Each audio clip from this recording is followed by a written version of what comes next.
उपाधि ही आती है, वही जाती है, तथा वही कर्मों को करती और उनके फल भोगती है, तथा वृद्धावस्था के प्राप्त होने पर वही मरती भी है। मैं तो कुल पर्वत के समान नित्य निश्चल भाव से रहता हूँ। उपाधि ही आती है और वही जाती है। जैसे क्रोध आया गया, वासनाएं आई गईं, ईर्ष्या द्वेष लोभ हो जो भी है, बचपन, जवानी, युवावस्था, प्रौढ़ावस्था, वृद्धावस्था, सम्मान, अपमान, पद, प्रतिष्ठा या हार जीत, ये सब आती है और ये सब जाती है। जैसे ये इनका आना और जाना सहज है, ऐसे ही जीवन और मृत्यु का भी आना जाना सहज है, क्योंकि वही आया है और वही जाएगा। मैं जो हूँ वो मैं तो कुल पर्वत के समान नित्य निश्चल भाव से ही रहता हूँ। न किसी विषय में प्रवृत्ति है और न किसी से निवृत्ति है। भला जो निरंतर एक रूप घनीभूत और आकाश के समान पूर्ण है, वह किस प्रकार चेष्टा कर सकता है।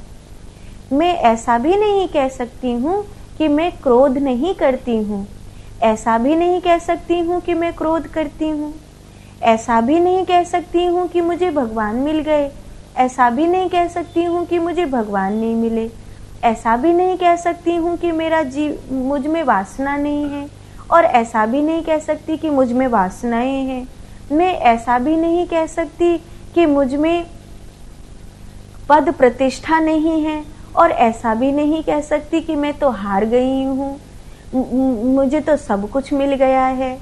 मैं ऐसा भी नहीं कह सकती हूँ कि मैं रूपवान हूँ, मैं वृद्ध हूँ, मैं युवा हूँ, और मैं ऐसा भी नहीं कह सकती हूँ कि मैं ये सब नहीं हूँ, क्योंकि मैं प्रवृत्त भी नहीं हो सकती हूँ, मैं निवृत्त भी नहीं हो सकती हूँ।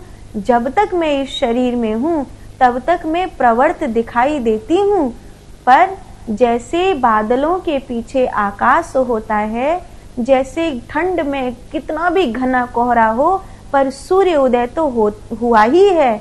भले आपको नहीं दिखाई दिया पूरे दिन, कि आज तो भैया सूरज दिखाई ही नहीं दिया, इतना कोहरा था पूरे दिन, ऐसी ठंड पड़ी, ऐसा कोहल था, ऐसा कोहरा था कि आज तो एक सूरज की किरण भी नहीं दिखाई दी।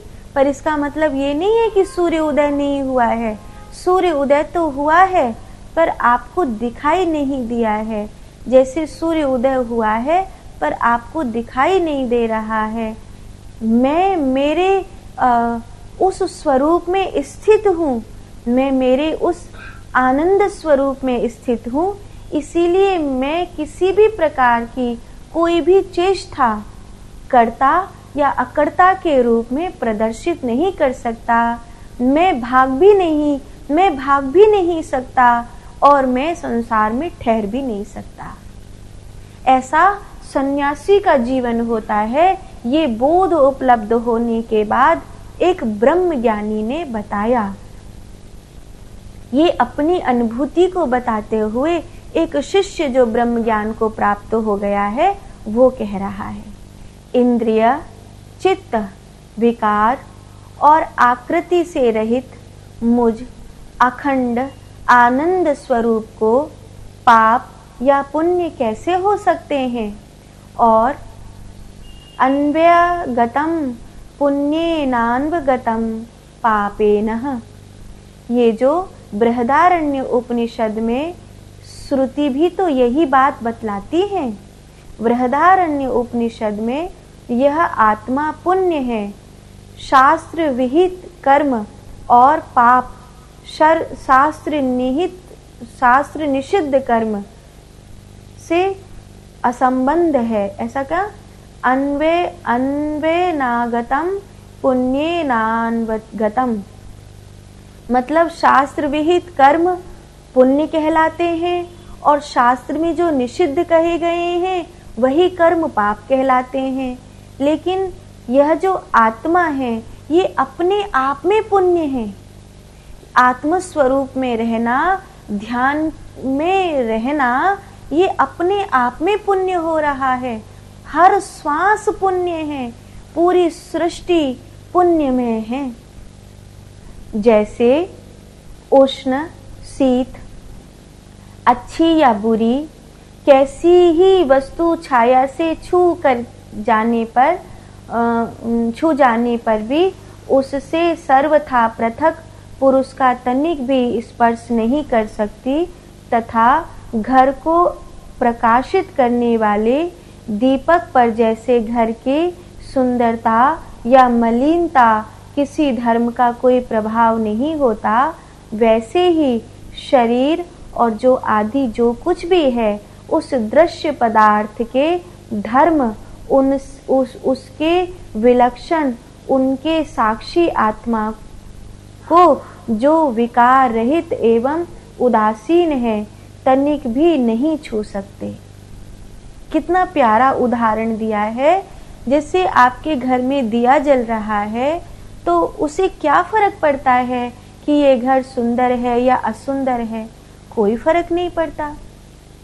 दिए के सुंदर होने से, घर के सुंदर होने से या असुंदर होने से दिए को कोई फर्क नहीं पड़ता। उसका काम है रोशनी फैलाना, उसका काम है प्रकाश करना। अब वहाँ कूड़ा हो तो उसे भी वो अपने प्रकाश में दिखाएगा, और वहाँ पर बहुत सुंदर फूल रखे हों तो उसको भी वो अपने प्रकाश में दिखाएगा।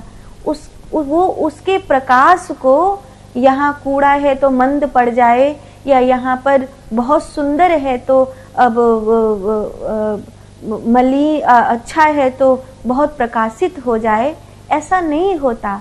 ऐसे ही आत्म तत्व में, ध्यान की पूर्णता में रहने वाला जो योगी है, जो साधक है, जो ध्यानी है, जो भक्त है, जो ज्ञानी है, वो कैसे भी सुंदर संसार में रहे या मलिन संसार में रहे, रोगी शरीर में रहे या निरोगी शरीर में रहे, सुंदर काया में रहे या असुंदर काया में रहे, उसे कोई फर्क नहीं पड़ता है।